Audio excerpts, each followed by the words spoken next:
എന്താണ് ഒരാൾ കൈ കഴിക്കൊണ്ടിരിക്കണ്ടില്ലേ? നിനക്ക് എന്റെ ഇടയിൽ പറ്റില്ല, എനിക്കിടെ അതുകൊണ്ടോ? നീ പഠിക്കാൻ തീരുമാനിച്ചു? എന്റെ മുത്തെ, നാളെ മുതൽ ഈ സാധനത്തിന് ബുക്കിംഗ് ഉണ്ട്. പേര് എഴുതണ്ടേ? സഹിക്കാൻ പറ്റുന്നില്ല. നമുക്ക് മുത്തിനോട് ബുക്ക് ഫ്രീ ആയി തരുമെന്ന് ചോദിച്ചു നോക്കിയാലോ? ഇപ്പൊ ചെന്നാ മതി. ബുക്കിന്റെ ഡിമാൻഡ് ഉണ്ടോ?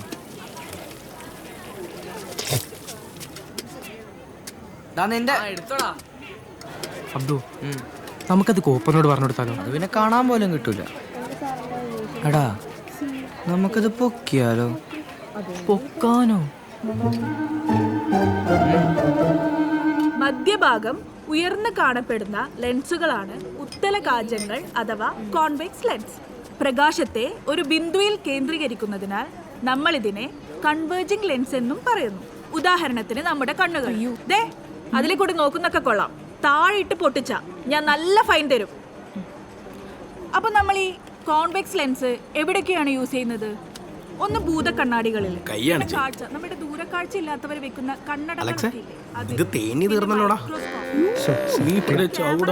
കോൺവെക്സ് ലെൻസ് യൂസ് ചെയ്യുന്നുണ്ട്. ഇതൊക്കെയാണ് കോൺവെക്സ് ലെൻസ് കൊണ്ടുള്ള പ്രധാനമായ ഉപയോഗങ്ങൾ. ടീച്ചറെ, എന്താ അബ്ദു? അതെ, ഞാൻ ടെക്സ്റ്റ് എടുത്തത് മാറിപ്പോയി. കെമിസ്ട്രി ആയിപ്പോയി. ഫിസിക്സ് എടുത്തിട്ട് ഫിസിക്സ് ടെസ്റ്റ് എടുത്തിട്ട് വാടാ. Thank you teacher.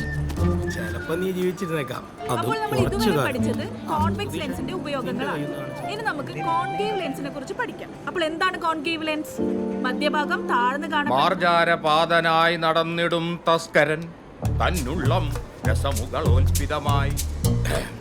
കവി ഇവിടെ ഉദ്ദേശിക്കുന്നത് എന്താണെന്ന് വെച്ചാൽ, കള്ളൻ ഒരു പൂച്ചയെപ്പോലെ പതുങ്ങി പതുങ്ങി നടക്കുന്ന സമയത്തെങ്കിൽ പോലും അവന്റെ ഉള്ളം, മനസ്സ് താൻ ചെയ്യാൻ പോകുന്ന പ്രവൃത്തിയെക്കുറിച്ചുള്ള രസകരമായ ചിന്തകളാൽ നിറഞ്ഞിരിക്കുകയായിരുന്നു.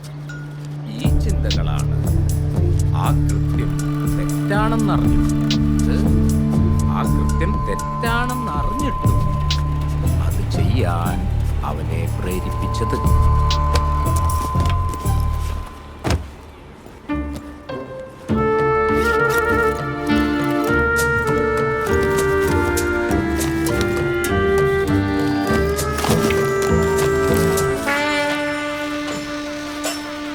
ഇതോ ആകെ സുബർക്കം വേണ്ടേ?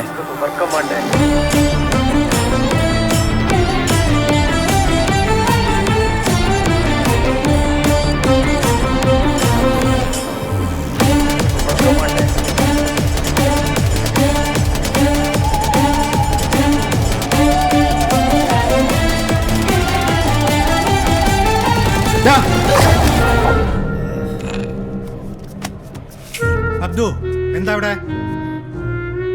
നിനക്കെന്താ ഒരു പറഞ്ഞില്ലേ? ഒന്നുമില്ല സാർ, ടെക്സ്റ്റ് മാറിപ്പോയി. ലാബിലെ എടുക്കാൻ വന്ന. എന്നിട്ട് എടുത്തോ? ഇല്ല, എടുക്കാൻ പോവാ. ആ ശരി, വേഗം ലാബിലേക്ക് ചെല്ലേ.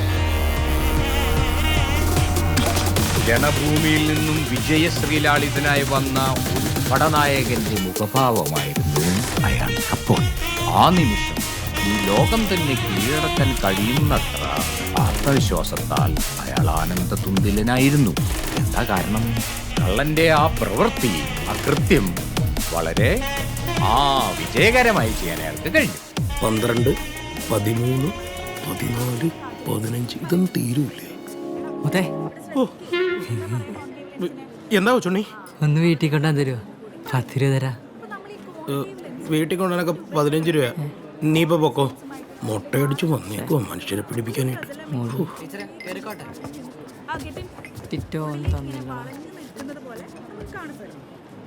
എന്റെ മോനെ, ജസ്റ്റ് എസ്കേപ്പാണ്. കോപ്പർ നോക്കി. അയ്യോ, ഞാൻ എങ്ങനെയൊക്കെ എസ്കേപ്പായി. അത് വിട്. കിട്ടിയ സമയത്തെ ഞാനതൊന്ന് തുറന്നു നോക്കി. എന്നെ പൊന്നടാവേ കിടുക്കി.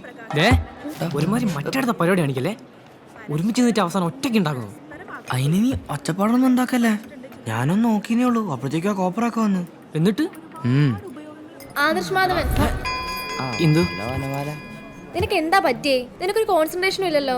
ഇന്നാ നിന്റെ ഫിസിക്സ് നോട്ട് ലാബിൽ കിടന്ന് കിട്ടിയതാ. Thank you. അത് ഇന്ദു പെട്ടെന്നിറങ്ങിയപ്പോ എടുക്കാൻ മറന്നുപോയതാ. ഈയിടെ നിനക്ക് അല്ലെങ്കിലും കുറച്ച് മറവി കൂടുന്നുണ്ട്. ഒരു സാധനം വെച്ചെടുത്ത് കാണുകയില്ല. പോയി. Good afternoon teacher. ഇന്ന് ഡേവിഡ് സാറില്ല, എല്ലാവരും മാത്സ് നോട്ട് എടുത്തേ. എന്തു പറ്റി മുത്തലീബേ? എന്റെ കണക്കൂട്ടലെല്ലാം തെറ്റി ടീച്ചർ. നോട്ടെടുക്ക്.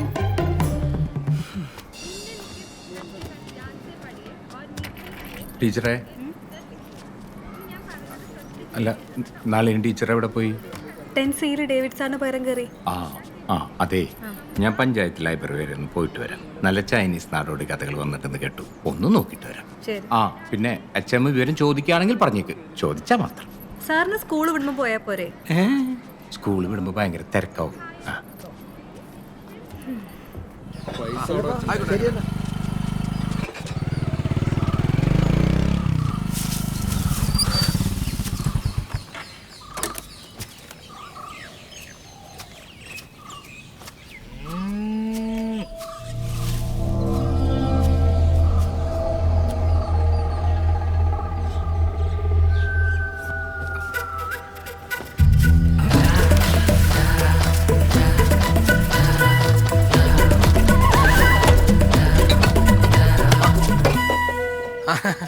വന്നോ?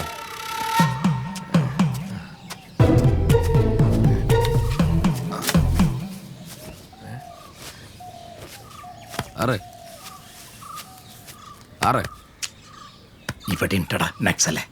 സാറിനെ കാണിക്കുന്നത് മാതൃകല്ലേ മമ്മൂട്ടി കളിക്കാൻ സാർ പുറത്തോട്ടിറങ്ങി വാ, നെഞ്ചി പിടിച്ചിറങ്ങി വാ. സമൂഹത്തിൽ മാറ്റങ്ങൾ അനുസരിച്ച് നമ്മൾ മാറണ്ടേ? ചിലപ്പോ നീ കഥാപ്രസംഗം നിർത്തും. സാധനം വന്നുണ്ടോ? പുതിയ എണ്ണം വന്നിട്ടുണ്ട്. ചൈന അല്ല, ഇംഗ്ലണ്ടാ. ഇംഗ്ലണ്ട്. ഇംഗ്ലണ്ട്. നീ സാധനം എടുക്ക. അതെ, അതൊരു ചെറിയൊരു ഓട്ടം പോയേക്ക.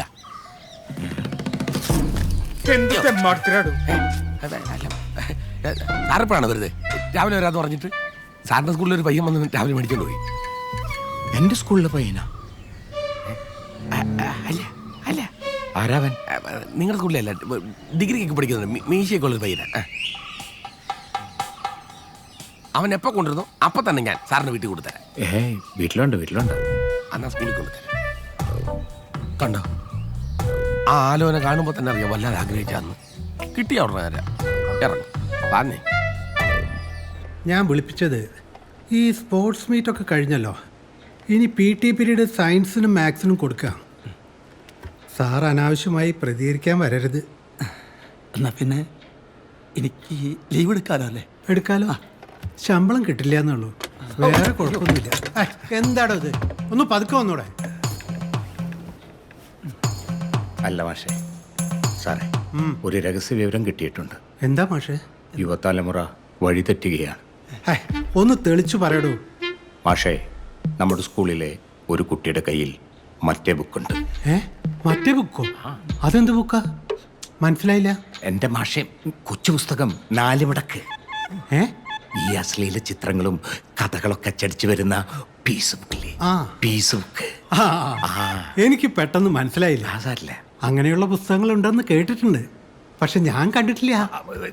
ഞാനും വായിച്ചിട്ടൊന്നുമില്ല. എനിക്കറിയാം, കണ്ടിട്ട് വേണ്ട വായിക്കാനായിട്ട്. പക്ഷേ നമ്മുടെ സ്കൂളിലെ ഒരു കുട്ടിയുടെ കയ്യിൽ ഈ ബുക്കുണ്ടെന്നുള്ള രഹസ്യവിവരം കിട്ടിയ സ്ഥിതിക്ക് ഒരു ഉത്തരവാദിത്തപ്പെട്ട അധ്യാപകൻ എന്ന നിലയിൽ ഞാൻ ഇതോടെ വന്ന് പറയട്ടെ, ഇതിൽ വഴി തെറ്റാതെ നോക്കേണ്ടത് നമ്മുടെ ഉത്തരവാദിത്തമല്ലേ? തീർച്ചയായും. I appreciate your sincerity. പറ, ആരാണെന്ന് പറ. ഇന്ന് അവനെ ഡിസ്മിസിലാണ്. ഇനി ആരും ഇമ്മാതിരി വൃത്തികേട് ഈ സ്കൂളിൽ കാണിക്കരുത്.